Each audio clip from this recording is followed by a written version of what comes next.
मैं आज बहुत जख्मी हूं, पहले भी जख्मी होकर निकला था 36 साल पहले, आज फिर जख्मी हूं कि आप आगे जाने की बजाय आज 10 साल पीछे जा चुके हैं। भारत को एक बड़ी कामयाबी मिली। अब इस केओस को हम कैसे डील करें, इस न्यूक्लियर थ्रेट को हम कैसे डील करें, आपकी नजर में क्या ये खतरा पूरी दुनिया के लिए है? इंडियन इंस्टीट्यूट ऑफ मैनेजमेंट है, ये पूरी दुनिया के लिए लेसन है, बिलखसूस डेवलपिंग कंट्री जो तरक्की करने की ख्वाहिश रखते हैं। कुछ कंट्री तो ऐसे हैं जो ख्वाहिश ही नहीं रखते ना, जिस कंट्री में आप बैठी हैं, आपकी तरक्की की ख्वाहिश नहीं है।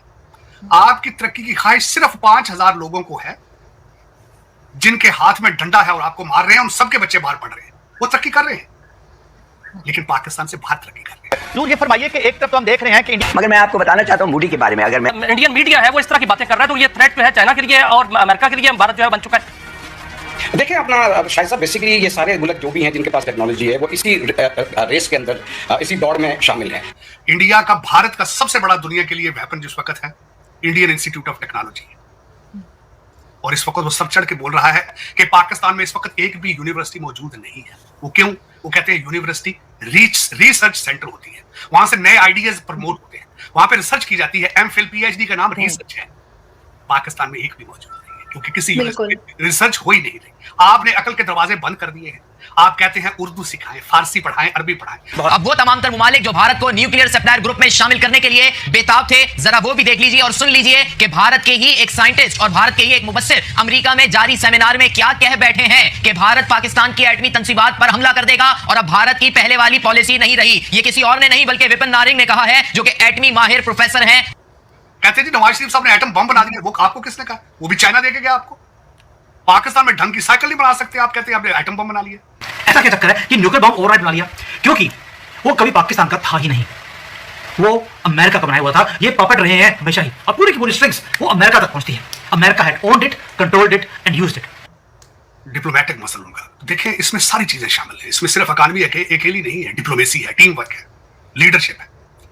और उसके बाद यहाँ पे वॉइस ऑफ अमेरिका ने उसको कवर किया है, रॉयटर्स ने कवर किया है, उसके बाद बड़े बड़े इदारों ने इस चीज का लिखा है कि किस तरीके से आज ये आप पढ़े ना पढ़े, दुनिया के पॉलिटिकल साइंस के जो इंस्टीट्यूट होंगे वहां पे पढ़ाया जाएगा कि हाउ एक बंदा उठा, नेशनलिज्म को लेके आया। पाकिस्तान टेंशन में आ गया। भारत की सफलता पर पाकिस्तान की नींद उड़ गई। पाकिस्तान में एक सैन्य सलाहकार ने सोशल मीडिया पर पोस्ट किया, वो कह रहे हैं फास्ट ब्रीडर न्यूक्लियर रिएक्टर ज्यादा प्लूटोनियम बनाता है और भारत इसका इस्तेमाल परमाणु बम बनाने में कर सकता है। भारत के पास उच्च गुणवत्ता वाला प्लूटोनियम रिजर्व होगा और भारत से प्लूटोनियम परमाणु बम बनाने की पूरी तैयारी की खबर आ गई। भारत की नई तकनीक से पाकिस्तान की नींद उड़ गई। जितना वेस्ट है अब सिर्फ डरामे के अलावा कुछ नहीं करने की सलाहियत रखता।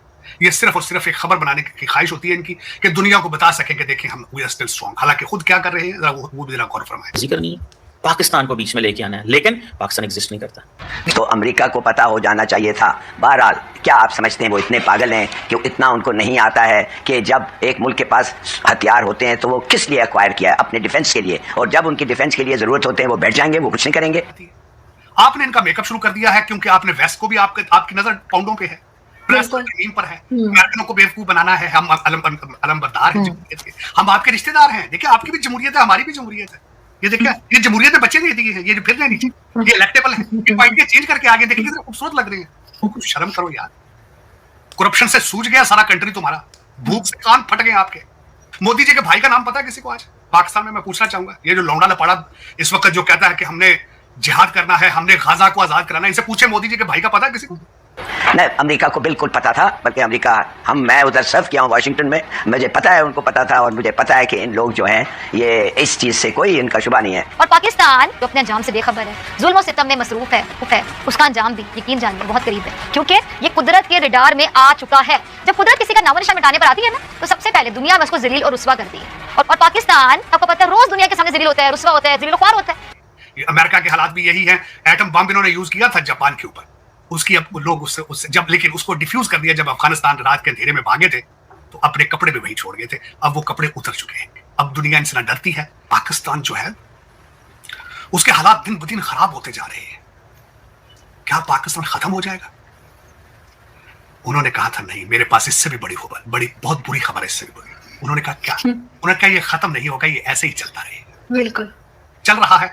4 फराडिये, 4 लुटेरे, कहते हैं 4 सूबे हम अलग अलग लूटेंगे, मरकज को मिलकर लूटेंगे, ये आपकी आगे पॉलिसी है। देखिए मैं आरजू बल्कि उससे भी ज्यादा डिटेल में जाना चाहूंगा, क्योंकि मेरी हमेशा ये ख्वाहिश ये होती है कि देखो मोदी साहब क्या कौन से प्रेसिडेंट सेट कर रहे हैं दूसरे लोगों के लिए। मोदी जी डिफरेंट क्या कर रहे हैं, आने वाले दिनों में लोगों के लिए क्या वो सबक छोड़ के जा रहे हैं, ये मैं इस पे बात करना चाहूंगा। ये सबसे बड़ा लेसन है दुनिया के लिए लर्न करने के लिए कि नेशनलिज्म को किस तरह प्रमोट करते हैं, अपनी कौम को किस तरह प्रमोट करते हैं, उसकी करेंसी को किस तरह प्रमोट करते हैं, उसके डायस्पोरा को, मैंने तो अब इसको डायस्पोरा भी करना छोड़ दिया है, इस्तेमाल करना टेक्नोक्रेट्स को, क्योंकि अगले पढ़ा पढ़ा के बाहर भेज रहे हैं, जूते मार मार के निकाल नहीं रहे हैं, पढ़ा पढ़ा के भेज रहे हैं। इंडिया का, भारत का सबसे बड़ा दुनिया के लिए वेपन जिस वक्त है इंडियन इंस्टीट्यूट ऑफ टेक्नोलॉजी, और इस वक्त वो सब चढ़ के बोल रहा है इंडियन इंस्टीट्यूट ऑफ मैनेजमेंट है। ये पूरी दुनिया के लिए लेसन है, बिलखसूस डेवलपिंग कंट्री जो तरक्की करने की ख्वाहिश रखते हैं। कुछ कंट्री तो ऐसे हैं जो ख्वाहिश ही नहीं रखते ना, जिस कंट्री में आप बैठी हैं आपकी तरक्की की ख्वाहिश नहीं है। आपकी तरक्की की ख्वाहिश सिर्फ 5000 लोगों को है जिनके हाथ में डंडा है और आपको मार रहे हैं, उन सबके बच्चे बाहर पढ़ रहे हैं, वो तरक्की कर रहे हैं, लेकिन पाकिस्तान से बाहर तरक्की कर रहे हैं। तो उनके कारनामे, वो जो एक एंकर थे वो गिनवा रहे थे, जिसमें कोई भी कारनामा उनका अपना नहीं था। उन्होंने कहा जी इन्होंने हाईवेज बनाई, मोटरवेज, भाई कोरिया ने बनाई थी, दिमाग खराब है आपका? कोरिया से किकबैक्स लिए थे आपने? हाँ, सी बैक बनाई, उस पर भी किकबैक लिए आपने। कहते जी नवाज शरीफ साहब ने एटम बम बना दिया, वो आपको किसने कहा? वो भी चाइना देके गया आपको। पाकिस्तान में ढंग की साइकिल नहीं बना सकते आप, कहते हैं आपने एटम बम बना लिए। लेकिन मैं अर्ज ये करना चाहूंगा, कंपेयर करें ना इसको, आने वाले दिनों में शायद कोई इस तरह का इंसान आ जाए जो कहे कि जी मैंने मोदी जी को कम्पीट करना है, मैं मोदी जी इसको स्टडी करूंगा। आप पढ़े ना पढ़े, दुनिया के पॉलिटिकल साइंस के जो इंस्टीट्यूट होंगे वहां पे पढ़ाया जाएगा कि हाउ एक बंदा उठा, नेशनलिज्म को लेके आया। मैं अक्सर यहां पे लफ्ज इस्तेमाल करता था कि मोदी जी के कारनामा है कि उन्होंने जो भारतीय हैं हिंदुओं को स्टेरॉइड्स पे कर दिया है। ये कारनामा सबसे बड़ा मोदी जी का है कि भारत को उन्होंने स्टेरॉइड्स के टीके लगा दिए जो कि कोई नहीं लगा सका। यहां पे डोनाल्ड ट्रंप ने कोशिश की थी, नाकाम हुआ। अरब स्प्रिंग उठी थी, नाकाम हो गई। ब्रेक्सिट हुआ था, नाकाम हो गई। लेकिन मोदी जी की ये चीजें, आप कहें ना कहें, इस पे पीएचडी के मकाले लिखे जाएंगे और होना चाहिए। देखिए, एक चाय बेचने वाले का बच्चा है, उसकी बीवी का नाम पता है किसी को आज? उसकी बीवी है जो उसकी नहीं, उसकी चल सकी सारी, लेकिन किसी को पता है वो का? मोदी जी के भाई का नाम पता है किसी को आज पाकिस्तान में? मैं पूछना चाहूंगा, ये जो लौंडा लपाड़ा इस वक्त जो कहता है कि हमने जिहाद करना है, हमने गाजा को आजाद कराना है, इसे पूछे मोदी जी के भाई का पता है किसी को? मैंने कहा आर्मी चीफ का नाम नहीं पता होता इंडिया में तो किसी को, हमारे यहाँ सबको पता है, बच्चे। ये मैं कहां से शुरू करूं, कहां खत्म करूं? मेरे जैसे लोग, जिन लोगों को आपने रिजेक्ट करके बाहर भेजा है, आज भी जख्मी है, तड़प रहे हैं आपके दर्द के लिए, लेकिन आपको खुद ही दर्द नहीं है। आपको खुद ही दर्द नहीं है। आज मैं वाहिद एक ऐसा मुल्क है जो अपने कपड़ों को आग लगा के जश्न मना रहा है। आग में आज लिपटा पड़ा है। मैं आज बहुत जख्मी हूं, पहले भी जख्मी होकर निकला था 36 साल पहले, आज फिर जख्मी हूं कि आप आगे जाने की बजाय आज 10 साल पीछे जा चुके। हम आगे जाने की बजाय हम पीछे जाएंगे। हम मैथ, साइंस, इंग्लिश के साथ हम नहीं चलेंगे आगे। हमें 6वीं सदी का इस्लाम चाहिए, खुलफाए राशिदीन का दौर चाहिए। हम गधों पे घूमे फिरेंगे। Destination Kandahar, Somalia, Congo, Yemen, ये आपका मुस्तकबिल है और आपको मुबारक हो। मेरी ख्वाहिश रही है कि मैं 36 साल हो गए मुझे अमेरिका में आए हुए, किसी दिन मेरा दिल ये कहे कि यार तूने गलती की थी अमेरिका आके। शायद मेरी जिंदगी में कोई ऐसा मौका आए कि मुझे एहसास हो कि मैंने अमेरिका आके गलती की थी। लोग कर रहे हैं, भारतीय वापस जा रहे हैं, कनाडा से जाना शुरू हो चुके हैं, बड़ी जगहों से जा रहे हैं। काश, मेरा लगता है ये कहते कि ऐसी ख्वाहिश भी क्या हर ख्वाहिश दम निकले। मेरी ख्वाहिश, मेरा ख्याल है ये अंदर ही रहेगी। ये ख्वाहिश मेरी जिंदगी में पॉसिबल नहीं होगी क्योंकि पाकिस्तान के अंदर कोई पाकिस्तानी मौजूद नहीं है। आपने पाकिस्तान की बुनियाद ही नहीं रखी। 14 अगस्त 1947 को आपने अपने साथ और लोगों के साथ एक धोखा किया। बिल्कुल ऐसा ही है सर। यहाँ पे तो लोग बल्कि जाना चाहेंगे वहां से, शायद ही कोई आना चाहे वापस पाकिस्तान। मुझे नहीं लगता। उनका $55 बिलियन के सरकारी आपकी प्रॉपर्टीज है जो आपने सरकारी अफसरों को दे रखी है। उन्होंने कहा कि यूके के अंदर सिर्फ गवर्नमेंट के पास 83 गाड़ियां, 83 गाड़ियां। आपने भी रिसेंटली बैंक्रप्सी के दौरान आपने $3 बिलियन की मर्सिडीज गाड़ियां इंपोर्ट की। उन्होंने फरमाया है कि 120 ट्रेनिंग अकेडमी इस्लामाबाद में सरकारी खर्चे पे चल रही हैं। ये काम यूनिवर्सिटियों को क्यों नहीं दिया जाता? लेकिन साथ उन्होंने ये दुख का ये भी इजहार किया है कि पाकिस्तान में इस वक्त एक भी यूनिवर्सिटी मौजूद नहीं है। वो क्यों? वो कहते हैं यूनिवर्सिटी रिसर्च सेंटर होती है, वहां से नए आइडियाज प्रमोट होते हैं, वहां पे रिसर्च की जाती है। एमफिल पीएचडी का नाम रिसर्च है।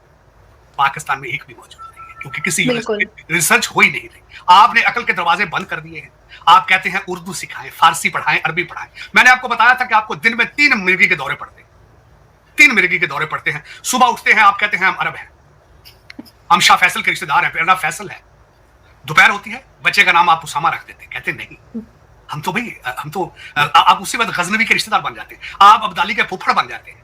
शाम होती है, 2 ड्रिंक लेते हैं, कहते हैं नहीं आज हम सरदार हैं, हम पंजाबी हैं। दिन में 3 मिर्गी के दौरे पड़ते हैं। आइडेंटिटी क्राइसिस है आरजू, बहुत ज्यादा है। इंसान को पता ही ना हो कि हम क्या है, हम कहाँ जाना है, हमने तो कहाँ पहुंचेंगे। सर हमें सब पता है, हम सिर्फ मानते नहीं है कि हम क्या हैं, सिर्फ हम मानने को तैयार नहीं है। लेकिन सर दोबारा अगर हम मोदी जी की बात करें, कहा गया कि एक बहुत बड़ी अचीवमेंट है, उन्होंने 2015 में कहा था, तो ये यकीनन आपको लगता है कि सिर्फ इकोनॉमी का कमाल है भारत की, या नहीं उनकी फॉरेन पॉलिसी या कोई और बात है, मोदी जी का कोई करिश्मा है? ब्लूमबर्ग जो कि बहुत मुस्तनद यहाँ पे पब्लिकेशन भी है, रिसर्च सेंटर है, उन्होंने कल कहा था कि Modi ji is flexing his diplomacy muscle, diplomatic muscle उनका। देखें इसमें सारी चीजें शामिल है, इसमें सिर्फ इकोनॉमी अकेली नहीं है, डिप्लोमेसी है, टीम वर्क है, लीडरशिप है।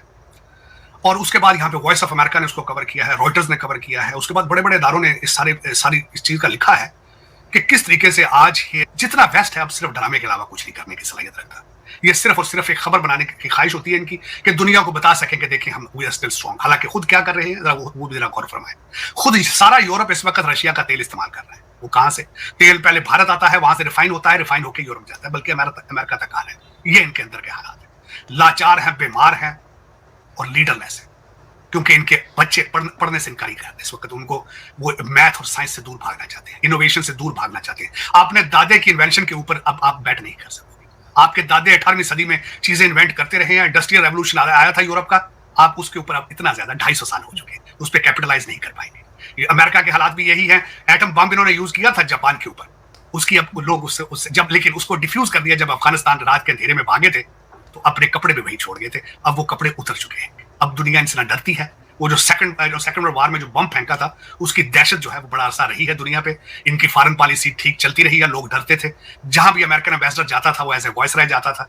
लेकिन अब कई मुल्क जो है, जिस तरह सऊदी अरेबिया चाइना जा चुका है, ईरान चाइना जा चुका है, दूसरे मुमालिक रशिया के साथ, और खासकर भारत के अंदर जो सबसे बड़ी लफ्ज उन्होंने स्ट्रेटेजिक ऑटोनॉमी, जिस तरीके से वो अपने पैसे को, अकल को इस्तेमाल कर रहे हैं, वेस्ट को इससे सीखना होगा। आज भी अगर किसी ने फैसला करना है, बचने की उम्मीद है, सिर्फ और सिर्फ आर्मी चीफ हैं जिनके पास सारी पावर्स मौजूद हैं। अगर वो पाकिस्तान को बचाने की ख्वाहिश रखते हैं तो सख्त इक़दाम करने होंगे, करने पड़ेंगे, उसके बाद गुजारा नहीं है। अब दूसरी बात सुन लें, हालात क्या चल रहे हैं। हालात ये चल रहे हैं कि आपका IMF की मीटिंग ड्यू है। आपका प्रॉब्लम क्या है? आपका प्रॉब्लम इकोनॉमिक प्रॉब्लम है, आपका प्रॉब्लम करप्शन है, आपका प्रॉब्लम एक्सपोर्ट है, आपका प्रॉब्लम लग्जरी गुड्स की इंपोर्ट है। ये आपको गोलियां लगेगी। लेकिन इन्होंने क्या किया है, आपको इमरजेंसी रूम में ले जाके IMF को और दूसरे मुल्कों को बेवकूफ बनाने के लिए आपका फेशियल शुरू कर दिया है। ऐसा ही है। इन्होंने आपको कहा इलेक्शन कराएंगे, हम तो जमहूर को बनाएंगे, जमहूरियत। उनको स्पेलिंग ही नहीं आता डेमोक्रेसी के, यार जिनकी बात वाकई में नहीं आता। एक दूसरे लोग हैं वो, इन लोगों से आप जमहूरियत की ये कहते हैं लेजिस्लेशन करेंगे। इनको क्या पता लेजिस्लेशन किस चीज से खाई जाती है। आपने इनका मेकअप शुरू कर दिया है, क्योंकि आपने वेस्ट को भी आपकी नजर पाउंडों पे है, प्रेस पर पर है। अमेरिकनों को बेवकूफ बनाना है, हम अलमबरदार हैं जमहूरियत के, हम आपके रिश्तेदार हैं। देखिए आपकी भी जमहूरियत है, हमारी भी जमहूरियत है। ये देखिए ये जमहूरियत में बच्चे नहीं दी है, ये फिर ले नीचे, ये इलेक्टेबल है, ये पार्टियां चेंज करके आगे देखिए कितने खूबसूरत लग रहे हैं। कुछ शर्म करो यार। करप्शन से सूझ गया सारा कंट्री तुम्हारा, भूख से कान फट गए आपके।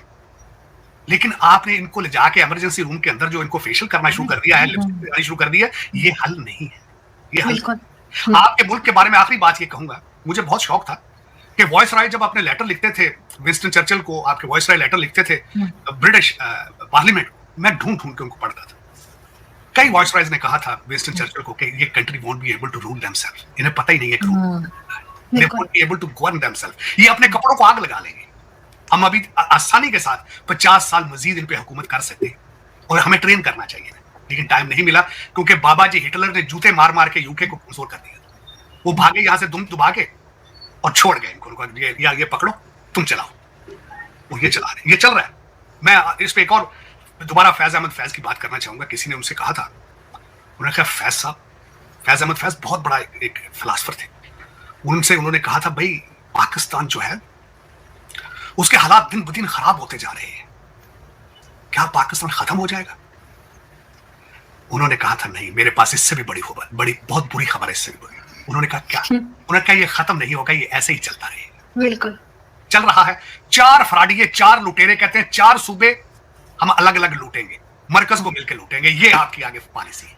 4 सूबों को हम अकेले अकेले खाएंगे, लूटेंगे, लेकिन मरकज पे हम इकट्ठे होकर उस पर डाका डालेंगे। IMF के पैसे इकट्ठे खाएंगे, लेकिन सूबों के पैसे हम अलग अलग खाएंगे। देखें सोमालिया में क्या हो रहा है, हर 10 मील के बाद एक वॉरलॉर्ड होता है, वो बैठ जाता है, टैक्स वसूल करता है। आपके भी हो रहे, चार तो बैठ गए हैं ना टैक्स लेने के लिए। बिल्कुल डिफरेंट है उनसे भाई।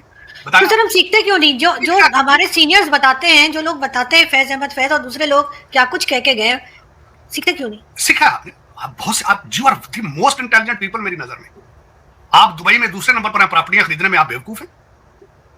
वो किससे ले रहे प्रॉपर्टियां? सर तो चोरी कर रहे हैं ना, चोरी सीख रहे हैं क्या हम? भाई जो आपके डीएनए में होगा वही करेंगे ना भाई।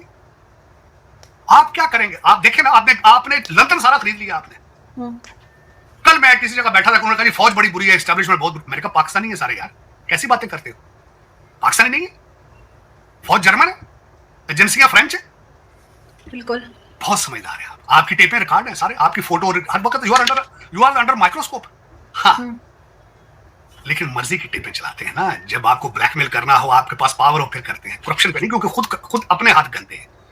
आरजू, ये ऐसे बातें नहीं होती। मैंने आपको ऐसे ही नहीं कहा था कि मैं अपने डीएनए पर रिसर्च कर रहा हूं। मैं अपने डीएनए पर रिसर्च कर रहा हूं कि मेरा डीएनए इतना क्या वजह, कितना गंदा क्यों डीएनए। आपने मुझे कहा, आपने अभी ये लफ्ज इस्तेमाल किए हैं कि हम सीख क्यों नहीं रहे। यही सवाल मैं अपने आप से करता हूं, बार बार करता हूं। आपने पहले, मैं बार बार करता हूं, क्या वजह है? मैंने खुद आज चोरी सीख रहे हैं, सिर्फ करप्शन सीख रहे हैं, सिर्फ चोरी सीख रहे हैं। वो कहते भाई जान सब पैसे कितने मिलने हैं, सानू की दोगे इतना भाई, सानू की मिलेगा। तो फिर ये मैं तो खुद रिसर्च कर रहा हूं मुसलसल, क्या वजह है कि उस लैंड पे जहां चाणक्य और आर्यन वेद की किताबें 150 सेंचुरी में लेकर आए थे साथ, और हमारे साथ क्या हुआ है। उसमें सिर्फ और सिर्फ मैं इस चीज को ब्लेम कर रहा हूं कि फॉरेन इन्वेडर्स ने आके हमारा डीएनए तबाह कर दिया, हमें हमारी आइडेंटिटी साथ ही लेके जाती थी। पठान भाई आए, चोरी जाते जाते सारी हमारी आइडेंटिटी भी साथ ही ले गए, और यहाँ फिर वो औरतों को रेप करते थे, तमाशे यहाँ से औरतें उठा के ले जाते थे। उन्होंने सारा खित्ता तबाह करके रख दिया। टेक्सला यूनिवर्सिटी के बारे में पढ़े जरा, मोहनजोदारो के बारे में पढ़े आप जरा, हड़प्पा के बारे में पढ़े। इंडिया लफ्ज निकला कहां से है? इंडस से। इंडस कहां है? बिल्कुल मालिया से निकल के पाकिस्तान से गुजरा है इंडस सिविलाइजेशन। और आज लेकिन हम मानने को तैयार नहीं। आज हम क्या है? मैं रोजाना बुलंद आवाज के साथ इन करप्ट लोगों को कहता हूं, और पागलों, लंदन में भी कब्रिस्तान है, और बेगैरतों कनाडा में भी कब्रिस्तान है, लोग अमेरिका में भी मर रहे हैं और कुत्ते की मौत मर रहे हैं। कुछ शर्म करो, शर्म करो। बिल्कुल ऐसा ही है, लेकिन वही बात है सर, वो भी एक शेर है ना, शर्म मगर हमको नहीं आती उसका।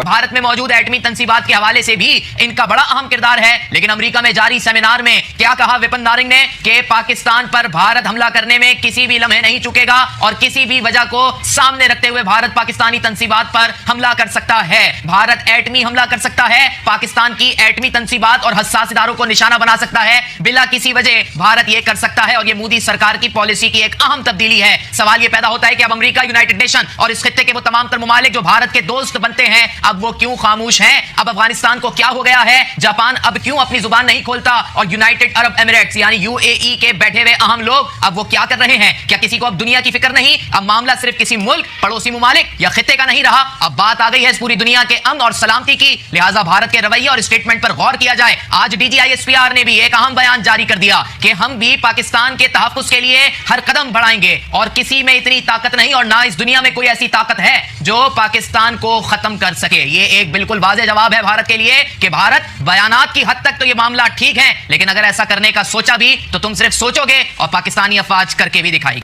तो दोस्तों, जैसा कि आपने क्लिप में देखा कि पाकिस्तान में चर्चा हो रही है कि भारत अब परमाणु शक्ति के मामले में और भी ज़्यादा आगे बढ़ने वाला है, पाकिस्तान से भी बहुत ज़्यादा आगे बढ़ने वाला है, क्योंकि 300 प्लूटोनियम मतलब कि भारत जो एक्सट्रैक्ट कर लेगा ना, वो मतलब कि पाकिस्तान के लिए मतलब कि बहुत ज़्यादा चिंता का विषय होने वाला है। क्योंकि देखिए, भारत ने अपने परमाणु ऊर्जा कार्यक्रम में एक बड़ा मील का पत्थर हासिल कर लिया है, क्योंकि भारतीय वैज्ञानिकों ने तमिलनाडु के कल्पक्कम में स्वदेशी रूप से डिजाइन और निर्मित prototype fast breeder reactor PFBR ने क्रिटिकलिटी हासिल कर ली है। ठीक है भाई, ये बहुत बड़ी बात है भारत के लिए। ठीक है भाई, इस पर पूरी दुनिया से भारत को बधाई संदेश मिले हैं, लेकिन पड़ोसी देश पाकिस्तान में डर देखा जा रहा है। इस बात से डर का माहौल है, पाकिस्तान की कहाँ पे टांग रही है, मतलब कहते हैं ना पाकिस्तान में, पाकिस्तान की मतलब कहाँ पे टांग रही है, मतलब कहाँ पे टांगे बोलते हैं। मतलब ये बहुत मशहूर हुआ था उस टाइम पे जब मतलब कि विंग कमांडर अभिनंदन पाकिस्तान में मतलब कि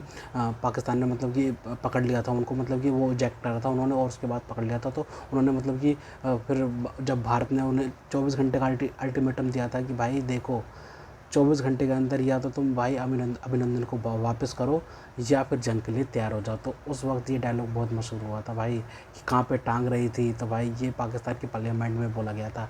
खैर लेकिन पड़ोसी देश पाकिस्तान में डर का माहौल तो है ही, लेकिन जाहिर कादमी जो पाकिस्तान के आर्म्स कंट्रोल एडवाइज़र हैं और स्ट्रेटेजिक प्लान डिवीज़न के सदस्य हैं, उन्होंने आरोप लगाया कि भारत इस क्षमता को हासिल करने के बाद तेज़ी से प्लूटोनियम परमाणु बमों का निर्माण कर सकता है, यानी कि पाकिस्तान के लिए खतरे की घंटी बज गई है। खैर जाहिर काज़मी ने आरोप लगाया कि भारत बिना सुरक्षा वाला परमाणु कार्यक्रम, जिसमें नया और बेहद अहम PFBR और 8 PHWR शामिल हैं, वो उसके परमाणु हथियार बनाने की क्षमता को काफ़ी बढ़ा देता है।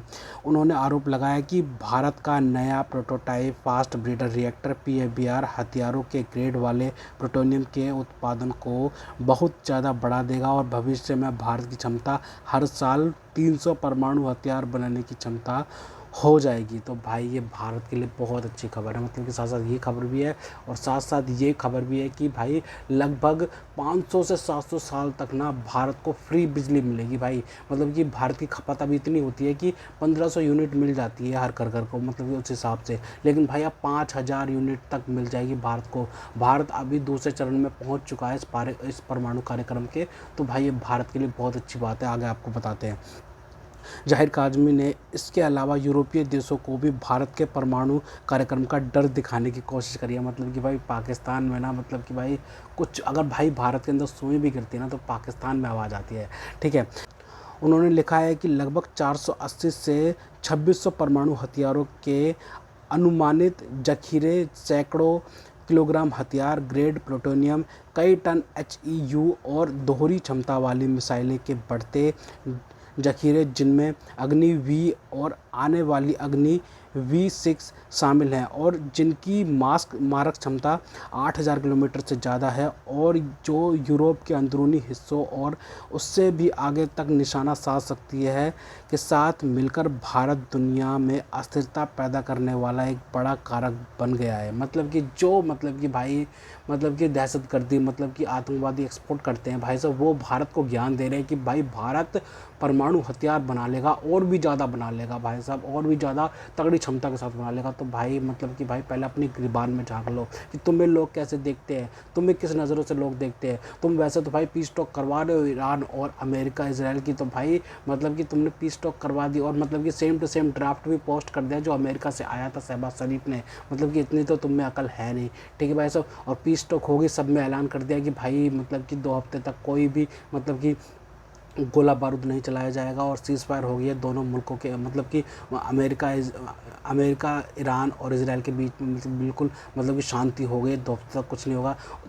लगभग 4 घंटे बाद ही इजराइल ने लेबनान में मतलब कि हमले शुरू कर दिया और उसके बाद भाई मतलब कि क्या मतलब कि बयान क्या आ रहा है कि भाई अमेरिका तो कह रहा है कि भाई लेबनान की तो बात ही नहीं होती, लेकिन पाकिस्तान ने तो लेबनान का जिक्र करा था। शहबाज शरीफ के पोस्ट में है, शहबाज शरीफ के ट्विटर के पोस्ट में लिखा पड़ा है कि लेबनान समेत मतलब कि शांति का प्रस्ताव रख दिया गया और शांति हो गई है। तो भाई पाकिस्तान कितना पागल बनाता ना दुनिया को भी भाई समझ नहीं आता भाई। मतलब कि इन्होंने लगता है कि भाई अमेरिका को भी मतलब कि इस चीज़ में नहीं रखा कि लेबनान है कि नहीं साथ में भाई साहब। उसके बाद में ख्वाजा आसिफ का आज का ट्वीट देख लो जो कल रात को करा था। मतलब कि ख्वाजा आसिफ ने इसराइल को मतलब कि क्या क्या बोल दिया पता नहीं कि भाई ये इंसानियत के लिए बहुत खतरा है, ये खतरा है, वो खतरा है। उसके बाद भाई इसराइल के एम्बेसडर ने रीट्वीट करके बताया कि भाई देखो साफ बात है कि भाई पाकिस्तान जितना बड़ा खतरा है ना, वो हम तो कुछ भी नहीं है, हम तो है ही नहीं। पाकिस्तान बहुत बड़ा खतरा है, पाकिस्तान हमें ज्ञान ना दे कि भाई ये क्या कर रहे हो क्या नहीं कर रहे हो। लेकिन भाई पाकिस्तान जो मतलब कि क्रेडिबिलिटी सोच रहा है ना कि भाई पाकिस्तान को अब दूसरी नज़रों से देखा जाए, पीस टॉक मीडिएटर की नज़रों से देखा जाए,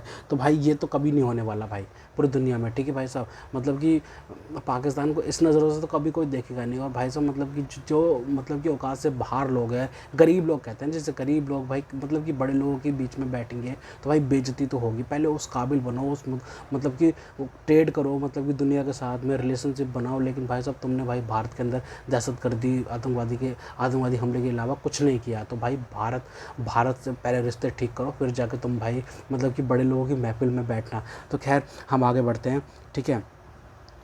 उसमें आगे उन्होंने लिखा है, उन्होंने आगे आरोप लगाया है कि 2008 की NSG छूट और तथाकथित नागरिक सैन्य अलगाव योजना ने असल में उस जिन को बोतल से बाहर निकाल दिया है।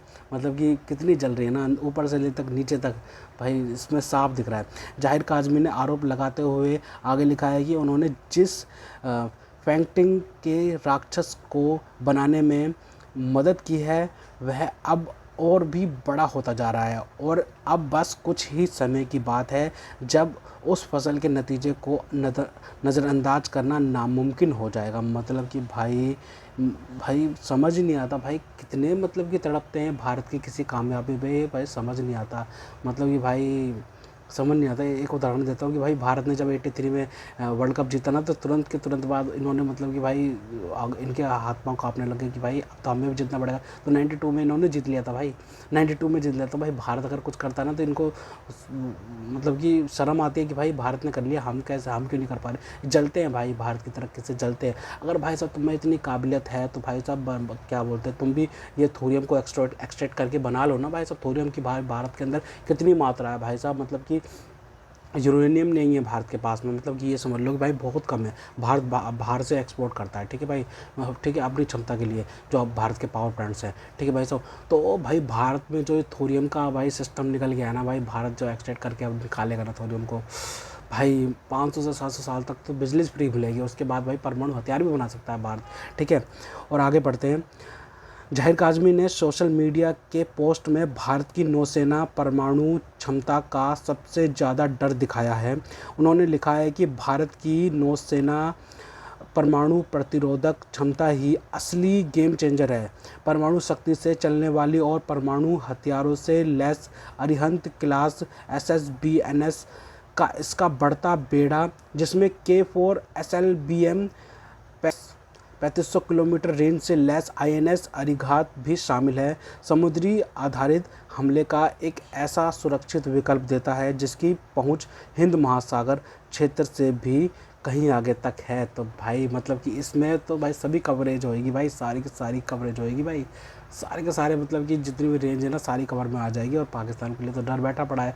पाकिस्तान के मंसूर अहमद ने जब उसके पोस्ट पर लिखा कि 500 MWE prototype fast breeder reactor के चालू होने से भारत का सालाना वेपन्स ग्रेड प्लूटोनियम उत्पादन मौजूदा 2024-2026 किलोग्राम से बढ़कर 170 किलोग्राम हो जाएगा। जब यह पूरा हो जाएगा तो 5 अतिरिक्त FBRS इस क्षमता को बढ़ाकर 921 किलोग्राम WGPU तक पहुंचा देंगे, जो प्रति वर्ष 300 वॉरहेड्स के लिए पर्याप्त होगा। तो भाई मतलब कि 300 वॉरहेड्स तक के लिए पर्याप्त होगा ये चीज़ भाई। मतलब कि भारत के लिए ना भाई बहुत ज़्यादा मतलब कि भाई बहुत बड़ी खुशखबरी होगी इस मतलब कि इस न्यूज़ पे ना। मतलब कि जो क्या बोलते हैं इंटरनेशनल न्यूक्लियर चीफ है ना, जो मतलब कि अंतर्राष्ट्रीय संस्था बना रखी है, तो उसके चीफ ने भी भारत को बधाई दी है भाई। और पाकिस्तानी को जल रही है भाई, उनके चीफ ने भी मतलब भारत को बधाई दे दी है। तो भाई कितनी बड़ी बात होगी, ठीक है भाई। और मतलब कि और भी देशों ने बधाई दी है भारत को इस कामयाबी पर। तो भाई भारत के लिए बहुत बड़ी उपलब्धि है, ठीक है भाई। भारत इस क्षेत्र में अब आगे बढ़ रहा है, भारतवासियों के लिए बहुत अच्छी खबर है। तो खैर तो दोस्तों, अगर आपको हमारी ये वीडियो पसंद आए तो कम से कम व्हाट्सएप पर जरूर शेयर कीजिएगा। साथ साथ चैनल को सब्सक्राइब करके हमारा मनोबल जरूर बढ़ाएगा, ताकि हम आपके लिए ऐसे ही मनोरंजन वीडियोस बनाते रहें। तो गाइस मिलते हैं आपसे अगली वीडियो में, तब तक के लिए जय हिंद।